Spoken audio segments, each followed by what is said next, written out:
সেই মা সামান্য একটা সুইয়ের ব্যথার জন্য তুমি চিৎকার করে উঠেছিলা। তুমি না সেই মা সামান্য একটা তেলাপোকা দেখলে লাফ দিতা। তুমি না সেই মা টিকটিকি দেখলে এই দিক থেকে ওদিকে দৌড় দিতা। তুমি না সেই মা অন্ধকারে তুমি বসতে পারতা না ভয়ের জন্য। আজকে তুমি নিজের জানের রিস্ক নিয়ে নিলা। তখন মা উত্তর দেয় সন্তানের চেহারাটা এক নজর দেখার জন্য, সন্তানের চেহারাটা এক নজর দেখার জন্য। এবার ডাক্তার যখন এমন পরিস্থিতিতে চলে গেল, মা হয়তো মা বাঁচবে না হয় সন্তান বাঁচবে, এমন একটা ক্রিটিক্যাল পরিস্থিতির মধ্যে যখন চলে গেল, ডাক্তার এবার আসলো অভিভাবকদের কাছে, আপনারা বন সাইন দেন, আমরা অপারেশন থিয়েটারে ঢুকাবো। এখন আপনারাই সিদ্ধান্ত নেন কাকে বাঁচাবো, মাকে বাঁচাবো নাকি সন্তানকে বাঁচাবো।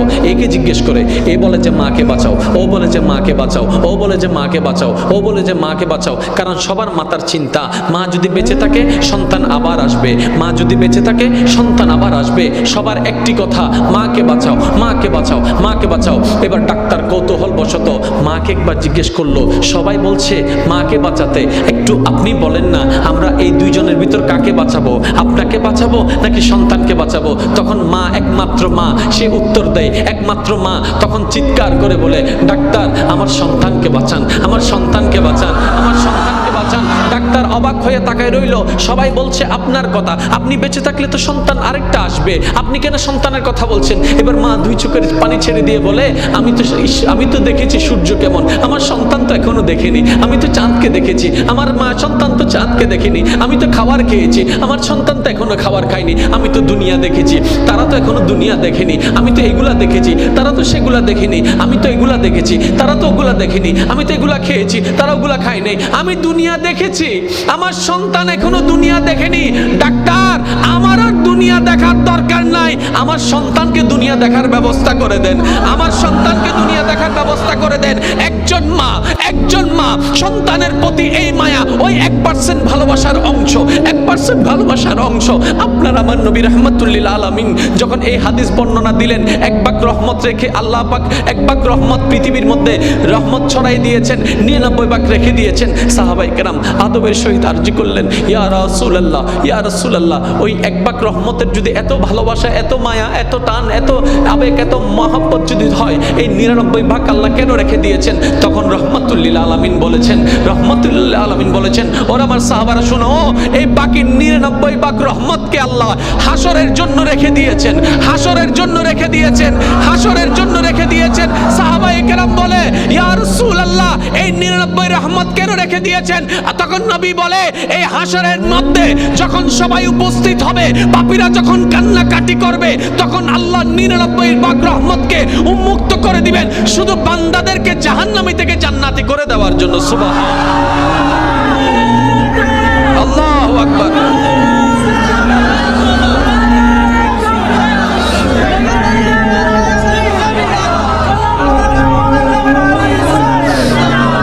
উচ্চ আওয়াজে একবার বলেন না সুবহানাল্লাহ। আপনার জন্য 99 ভাগ রহমত অপেক্ষা করছে। আর একটু জোরে, এক ভাগের ভালোবাসা যদি এমন হয়, এক ভাগের ভালোবাসা যদি এমন হয়, 99 ভাগ। আপনি কেন ভাবছেন আপনি জাহান্নামে যাবেন? কেন আপনার ভাবনা আপনি জাহান্নামে যাবেন? আপনি না রবের বান্দা? রবের বান্দা তো জাহান্নামে যায় না রে ভাই। আপনি না শেষ নবীর উম্মত? শেষ নবীর উম্মত কেমনে জাহান্নামে যায়? কিছু কাজ করেন না, অনেক তো হলো, অনেক তো দুনিয়া করলেন, অনেক তো দুনিয়াকে অর্জন করলেন। এই দুনিয়া না একদিন লাথি মেরে দিবে, এই দুনিয়া না পিঠের পিছনে একদিন ছুরি মেরে দিবে। করলাম তো অনেক দিন, কি লাভ হলো? অতীতে যারা করেছে কি লাভ হয়েছে? আসেন না একবার রবের দিকে, আসেন না একবার নবীর দিকে, দেখবেন আপনার দুনিয়া অর্জন হয়ে যাবে, পরকাল অসজ্জিত হয়ে যাবে। আমরা এই বুঝগুলা বুঝি না বলে অর্জনও করি, লাথিও খাই। জাস্ট একটা উদাহরণ দিচ্ছি আপনাদেরকে। বাবা সম্পত্তি উপার্জন করে কার জন্য? সন্তানের জন্য।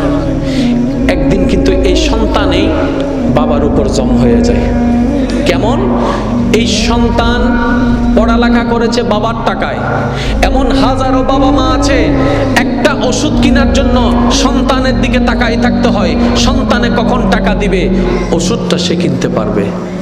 এটা কেমন জীবন? এটা কেমন জীবন? আপনি না বাবা? বলে যে হ্যাঁ। তাহলে সন্তান থেকে নিচ্ছেন কেন? বলে যে আমি তো এখন কামাই না। আমি বললাম আপনি সিস্টেমেই জানেন নাই ভাইজান। আপনি অতটুক কামান, অতটুক ব্যবস্থা করেন, আপনি সন্তানকে দেন, কিন্তু আপনি মরণ পর্যন্ত যেন কারো থেকে টাকা চাইতে না হয়, কারো টাকায় ওষুধ কিনতে না হয়, ওই রকম এবিলিটি নিজের মধ্যে তৈরি করে ফেলুন। তাওয়াক্কুলটা আল্লাহর উপর রাখবেন, যেন মরণ পর্যন্ত সন্তানের টাকায় চলতে না হয়। সন্তান যেন আপনার সামনে বড় করে একটা কথা বলতে না পারে, বাবা তোমার ওষুধের টাকা দেওয়ার টাকা আমার কাছে নাই, চিকিৎসার খরচ দেওয়ার মতো খরচ আমার কাছে নেই। এই কথা যেন সন্তান বলতে না পারে, সন্তানের বউ বলতে না পারে, মেয়েরা বলতে না পারে। আপনাকে সেই ব্যবস্থা এখন থেকে করতে হবে। আপনি 20 বছর চাকরি করবেন, আপনি দিয়ে যাবেন, যখন আপনার ইনকাম বন্ধ হয়ে যাবে ভিক্ষুকের মতো সন্তানের দিকে তাকায় থাকতে হবে। এমন জীবনের চাইতে তো মরণ অনেক ভালো হয়ে যাবে, মরণ অনেক ভালো হয়ে যাবে। আল্লাহ পাক বলে বান্দারে তুই যদি আমাকে সন্তুষ্টি করে চলতি, বুড়া অবস্থায় ব্যবস্থা আমি করে দিতাম। বলেন সুবহান। আফসোস হাজার দেখছি আমি, হাজার। এবার আসেন বাস্তব কথা বলি। টাকা যার পাওয়ার তার। কথা বলছেন না কেন? টাকা যার। আজকে যারা টাকা কামাচ্ছেন, ইয়ং আছেন, ছেলে আছেন, সময় আপনাদের জন্য আসতেছে এটা। কারণ বাপ হবেন তো কিছুদিন পর। হাসেন আর যাই করেন, বাপ হচ্ছেন তো। এবার আসেন, যারা টাকা কামাচ্ছেন আপনাদের কাছে অনুরোধ, যারা সন্তানের বাবা মা আছেন আপনাদের কাছে অনুরোধ, আপনি মরে গেলে সম্পদ এমনিতেই হয়ে যাবে সন্তানদের, কিন্তু কখনো বেঁচে থাকতে সন্তানদের নামে জায়গা ভাগ করে দিবেন না। কারণ বেশিরভাগ গন্ডগোল লাগে ভাগ করে দেওয়ার পরে। তখন আর কেউ মা চিনে না, বাপ চিনে না। অন্তত এই মানুষগুলা সম্পদ পাওয়ার লোভে হলো মার সেবাটা করবে, বাবার সেবাটা করবে, বউটাও একটু মান্য করবে, ছেলেটাও একটু মান্য করবে। কারণ না হয় সম্পদের ভাগ চলে যাবে। কিন্তু আপনি কি করবেন? গোপনে গোপনে সন্তানের নামে সে জমিন, সে দলিল আপনি বরাদ্দ করে দিবেন। আমার বড় ছেলে, মেজে ছেলে, ছোট ছেলে, মেয়ে সবার নামে আপনি বরাদ্দ করে দিবেন। ইসলামী শরীয়তের নিয়মে আপনি বরাদ্দ করে দিবেন। কেউ জানবে না, দলিলে লেখা থাকবে এই দলিল আমি বুড়া, আমার বুড়ি মারা যাওয়ার পরে বাস্তবায়ন হবে। তারপরে দেখবেন যে পূজা পূজা করবে আমা। ঠিক না ভাই? ঠিক। অনেকের কষ্ট লাগছে, আর আমি কারো দাবদারি না, কারণ আমি ওয়াইজ দিয়ে চলি না। আল্লাহ আমাদেরকে চলার সাম্রাজ্য দান করেছেন।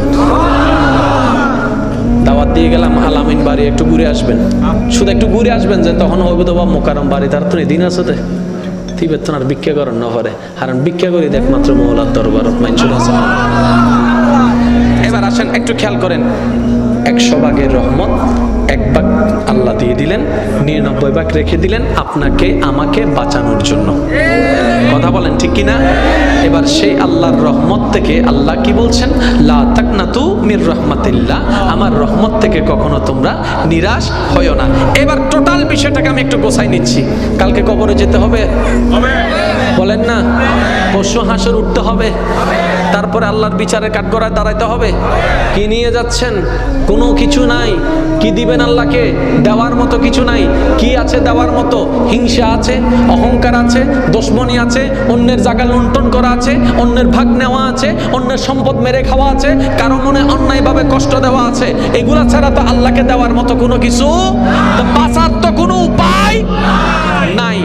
আল্লাহ যে আপনাকে কতটুকু ভালোবাসে ভাইয়েরা, বোনেরা, আপনারা যদি বিশ্বাস করেন না, এটা যদি একবার বুঝতে পারেন যে আপনার রব আপনাকে কতটুকু ভালোবাসে, আপনার আর দুনিয়া ভালোবাসতে ইচ্ছে করবে না।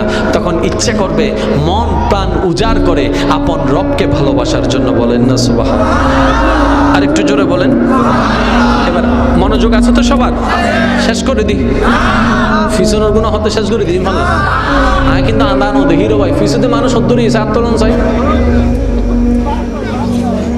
ও আল্লাহ রে, দুগুণ সাই ফিসনের ভাই একবার হনসে মার হাবা, ইতারা ফিসনের ভাই ফানলার, ইতারা হই দি আর বার হন মার হাবা সুবহানাল্লাহ একবার হন। আওয়াজ উনি বুঝা যাতে মানুষ সময়ই না, মানুষ সময়ই সাই যতন আল্লাহর বান্দাকে বসুন বেগুন একবার চিল্লে হনসে মার হাবা। মাশাআল্লাহ, সিডেঙ্গা মানুষ তো, বিরিয়ানির আওয়াজ, বিরিয়ানি, হ্যাপি বিরিয়ানি।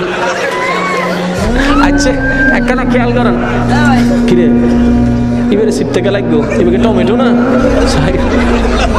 আচ্ছা এখন একটু খেয়াল করেন আল্লাহর প্রেমিক বান্দাগণ মনের কান প্রস্তুত মনের কান প্রস্তুত এবার শুনেন একটা হাদিস শরীফ কি হাদিস শরীফ যারা জীবনকে সাজাতে চান যারা জীবনকে গোছাতে চান আপনাদের জন্য এই হাদিসটা সবাই একটু খেয়াল করবেন কি করলে জীবনে লাভ পাবেন কি করলে জীবনে ক্ষতি পাবেন জানার দরকার আর ইসলাম সবচাইতে সহজ ইসলাম সবচাইতে সহজ একটু খেয়াল করবেন আপনারা জানেন মূসা নবী আল্লাহ পাক এমন দান করেছেন মূসা নবীকে আল্লাহ কথা বলার সুযোগ দান করেছেন সুবহানাল্লাহ তাই বলা হয় মূসা কালিমুল্লাহ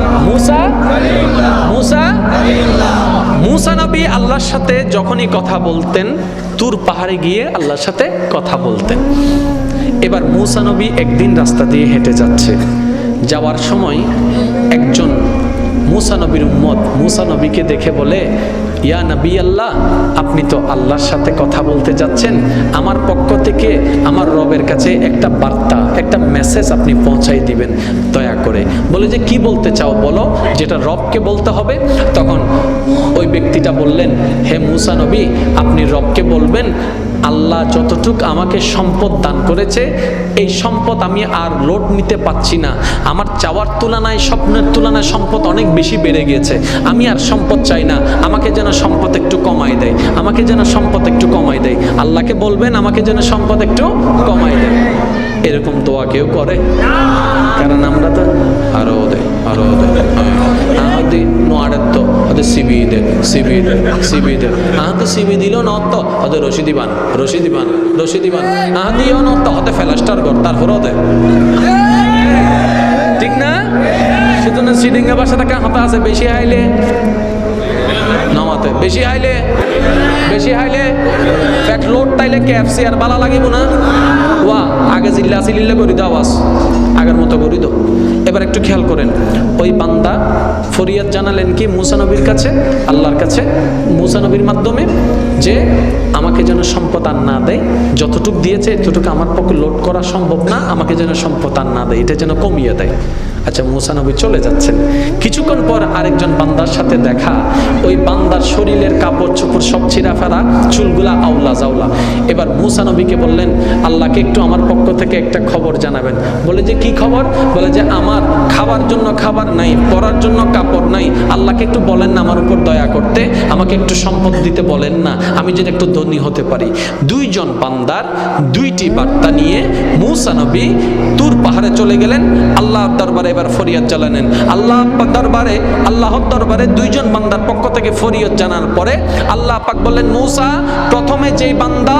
তোমাকে ধরেছে সে বলেছে সম্পদ আর নিতে পারবে না তাকে গিয়ে বলো আজকে থেকে যেন শুকরিয়া আদায় বন্ধ করে দেয় শুকরিয়া আদায় করা বন্ধ করে দেয় তার সম্পদও কমে যাবে আর যার সম্পদ নাই বলেছে তাকে বলবা শুকরিয়া আদায় করতে শুরু করতে যেমনে থাকুক যেভাবে থাকুক শুকরিয়া আদায় করতে শুরু করতে বলো আমি আল্লাহ সম্পদ বাড়াই দিব নিয়ামত বাড়াই দিব মর্যাদা বাড়াই দিব সুবহান মেসেজটা শুনে মূসা নবী এবার আসতে লাগলেন তারা অধীর আগ্রহে অপেক্ষা আল্লাহর পক্ষ থেকে কি মেসেজটা আছে এবার গরিবের সাথে দেখা হলো গরিবকে বলে আল্লাহ পাক বলেছে তোমাকে সর্বদা শুকরিয়া আদায় করতে সে বলে যে আমি শুকরিয়া আদায় করব কি নিয়ে শুকরিয়া আদায় করার তো কোনো বিষয়ই নাই শুকরিয়া আদায় করার তো কোনো কারণই নেই কি নিয়ে শুকরিয়া আদায় করব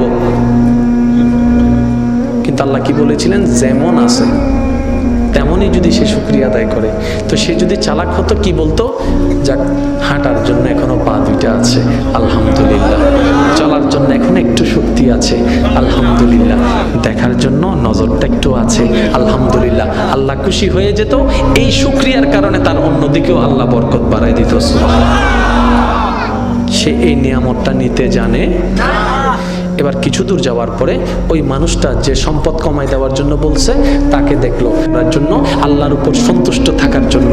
তখন মুসা নবী বললেন, আল্লাহ তোমাকে বলেছেন শুকরিয়া আদায় বন্ধ করে দাও, নিয়ামত বন্ধ হয়ে যাবে, সম্পদ দেওয়া বন্ধ হয়ে যাবে, তোমার অর্থনৈতিক আস্তে আস্তে কমে যাবে। তখন সেই বান্দা উত্তরে বলে, যখন আমার কিছু ছিল না তখনও রবের শুকরিয়া বন্ধ করি নাই, আজকে কেমনে বন্ধ করব? আজকে কেমনে বন্ধ করব? যখন আমার কিছু ছিল না আমি তখনই রবের শুকরিয়া আদায় করেছি। এই হাদিসের ছায়াতলে নবী আমাদেরকে মেসেজ দিতে চাচ্ছেন, উম্মত থাক না থাক, পাও না পাও, বেশি অল্প, মন মতো হোক না হোক, সর্বাবস্থায় আপন রবের শুকরিয়া করতে থাকো, করতে থাকো, করতে থাকো। তোমার নিয়ামতের, তোমার জীবনে নিয়ামতের যা যা দরকার তোমার রব সবগুলো পূরণ করে দিবেন। বলেন সুবহানাল্লাহ। এবার মৌলা আলীর একটা হাদিস শুনেন, বলবো?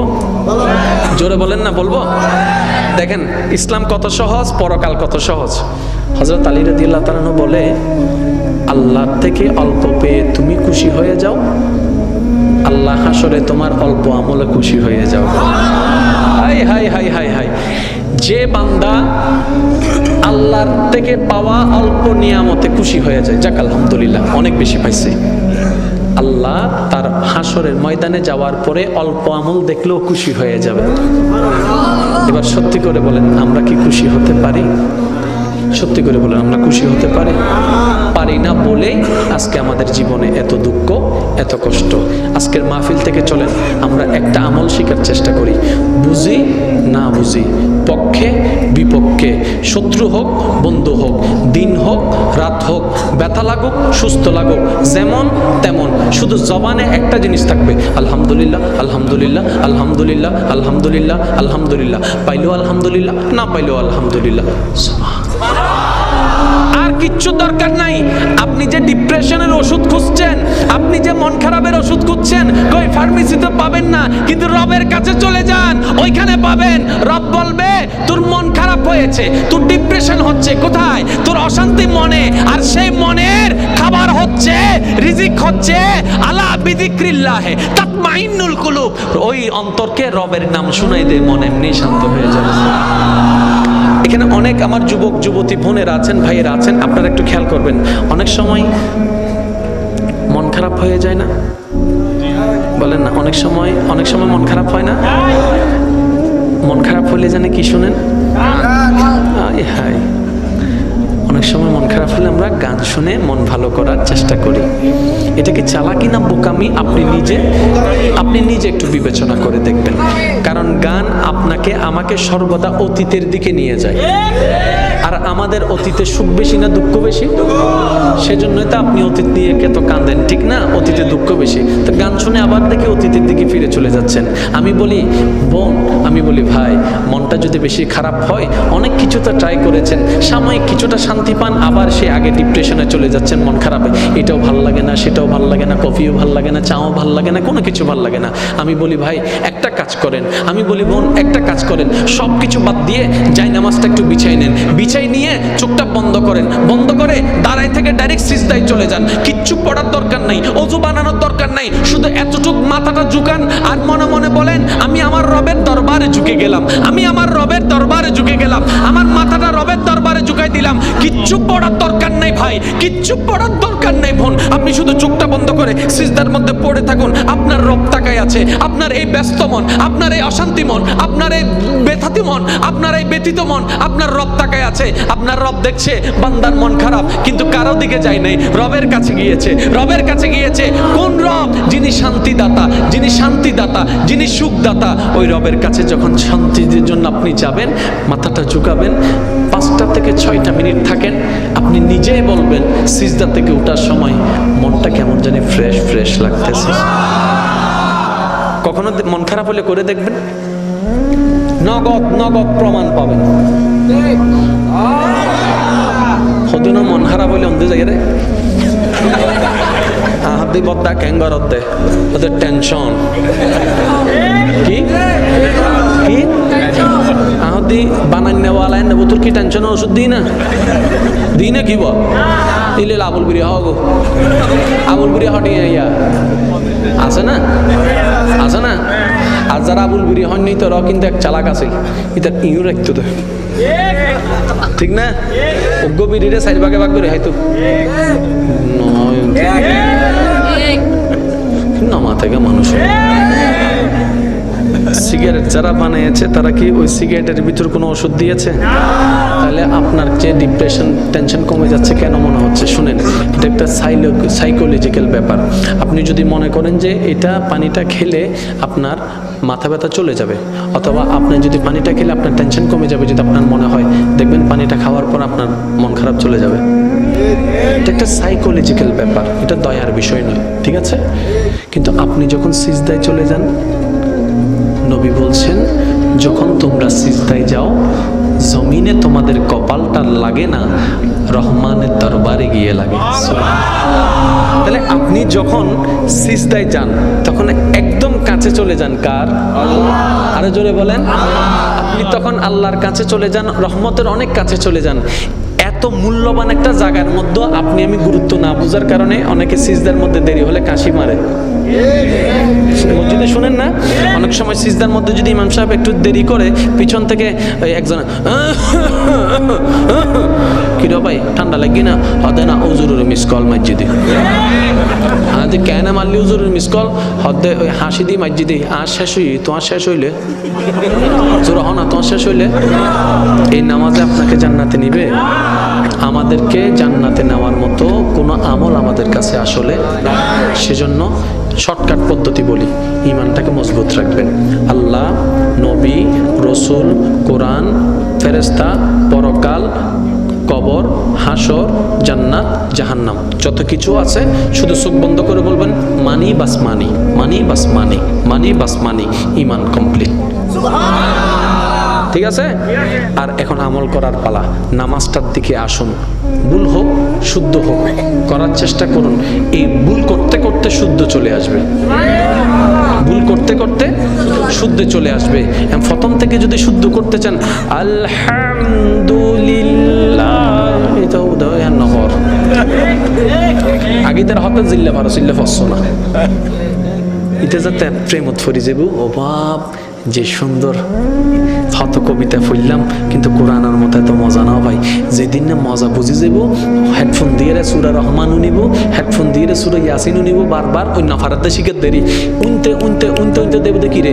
যত উনের তত মন শান্তি হর, যত উনের তত জ্ঞান জানি শান্তি লাগে, যত উনের মাঞ্চুল্লা সহ্য করতে মনে নহর, যত উনের মাঞ্চুল্লার জায়গা আগে করতে মনে নহর। এটা তো যাতে কোরআনের প্রতি ফেম চলে যাব, এটা আস্তে আস্তে শিখা শুরু করিব, যাতে শিখে ফেলাইব, এত একদিন হবো দেয় আলহামদুলিল্লাহ রাব্বিল আলামিন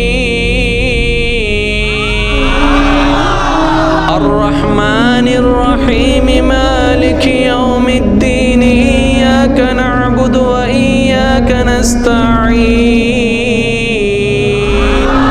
ইহদিনাস সিরাতাল মুস্তাকিম সিরাতাল লাযিনা আন'আমতা আলাইহিম গায়রিল মাগদুবি আলাইহিম ওয়ালাদ-দাল্লিন।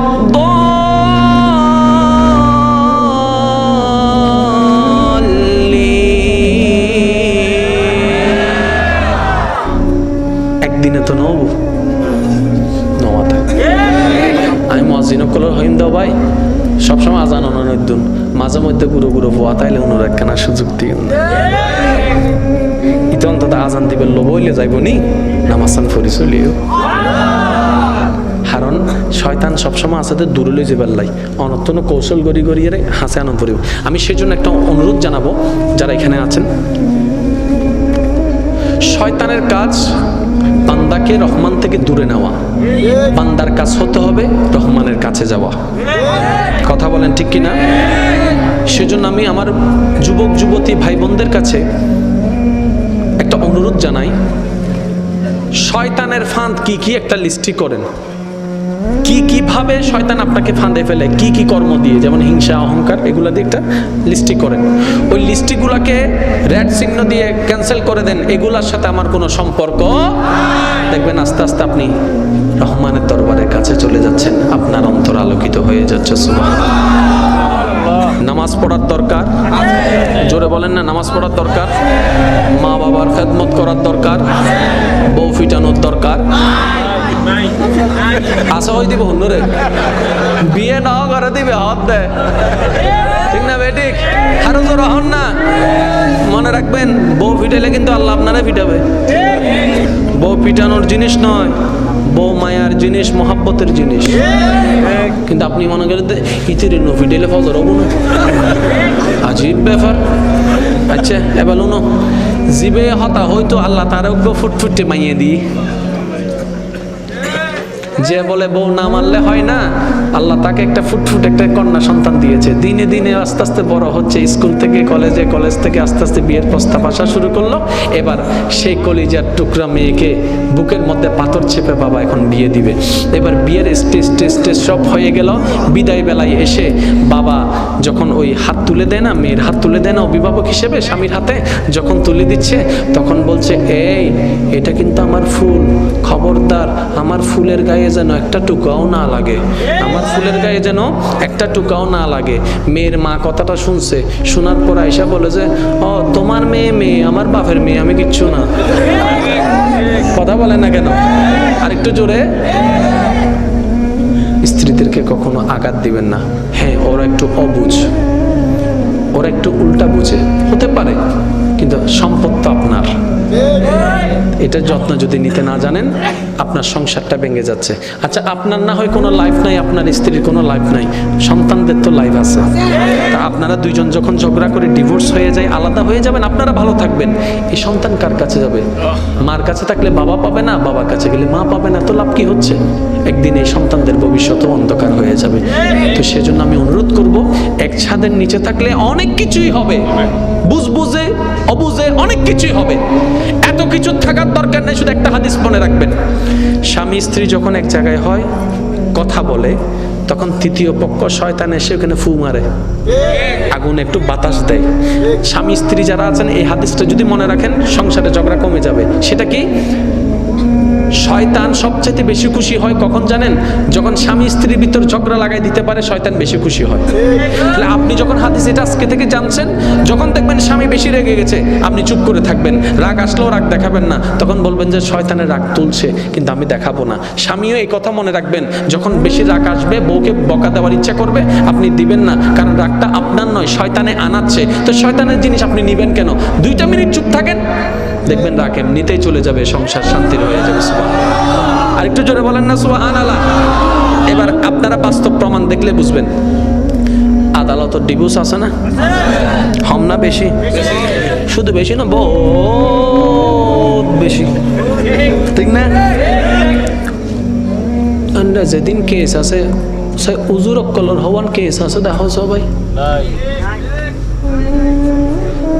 নাই নহর ডাক্তারর উকিলর উবের কোটিপতির তো আরো বেশি আছে হদনা হদা আই মাইয়ে দিন তো কোটিপতিরা হাতে দ বেশি করে দাও কোটিপতিরা হাতে কে আইলে হইলে আদে যায় কোটিপতিতে ড্যাম কি আর এটা তোর মাইয়ারে বিয়ে করিব 5 দিন বাদে আর কেউ বিয়ে করিব এদিনে যদি তুই কিছু হইতো যাও হবে তোর মাইয়া তুইলে যাও কেন গরিবে এত লাইন নবী হই দে টিয়া চাই নদ্দু চরিত্র চাই দাও আর তুই নো বুঝি আর বুঝি দে হন্ডাতন বেশি বেশি আইব এন্ড এখন আর যৌতুক না হয়তো গিফট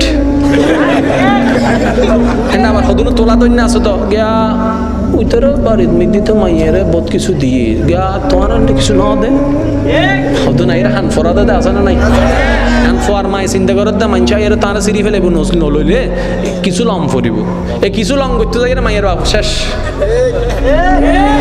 এবার হাদিস শুনুন আপনার নবী আমার নবী বলছেন কোন একটা মেয়েকে যদি কোনো প্রকার খরচ ছাড়া কেউ বিবাহের ব্যবস্থা করে দিতে পারে আমি নবী তার জান্নাতের গ্যারান্টি নিয়ে নিলাম আপনি ওদিকে না যাবেন যেদিকে আপনার নবী বলেছেন আপনি ওদিকে কেন যাচ্ছেন যেদিকে শয়তান বলছে তো সমাজ চলে গেছে কিন্তু আমি যেতে পারবো না কারণ আমার কবরে আমাকে একা থাকতে হবে আমার আল্লাহকে আমার একাই জবাবদিহি করতে হবে তখন এই সমাজও আসবে না এই পরিবারও আসবে না এই আশেপাশের মানুষগুলো বলতে আসবে না সেজন্য আমার যুবক ভাইরা বলেন বিয়ের সময় কি কোনো যৌতুক নেওয়া চলবে আরেকটু জোরে বলেন যৌতুক নেওয়া চলবে আপনারা বলবেন আল্লাহ আমাকে যা দিয়েছে যতটুক দিয়েছে এতটুকের মধ্যে আমি আনবো পারলে দেন না পারলে নাই দরকার হলে আমি আমার বউকে যেটা বউ আনবো 300 টাকা শাড়ি দিয়ে আনবো, কিন্তু সেই 300 টাকা হবে চুরির টাকা নয়, হালালের টাকা।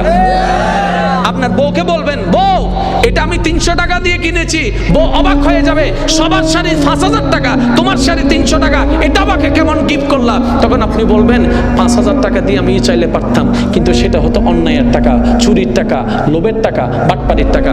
আমি এই 300 টাকা শাড়ি এনেছি, জানি এটার কোনো দাম নাই, কিন্তু এই শাড়ির প্রতিটা পশমে পশমে তোমার স্বামীর ঘাম জড়িত আছে। একবার বলে দেখেন, আপনার বউ বলবে 3 কোটি টাকার শাড়ির তুলনায় এই 300 টাকার শাড়িটাই আমার কাছে দামি। বলে দেখবেন একবার।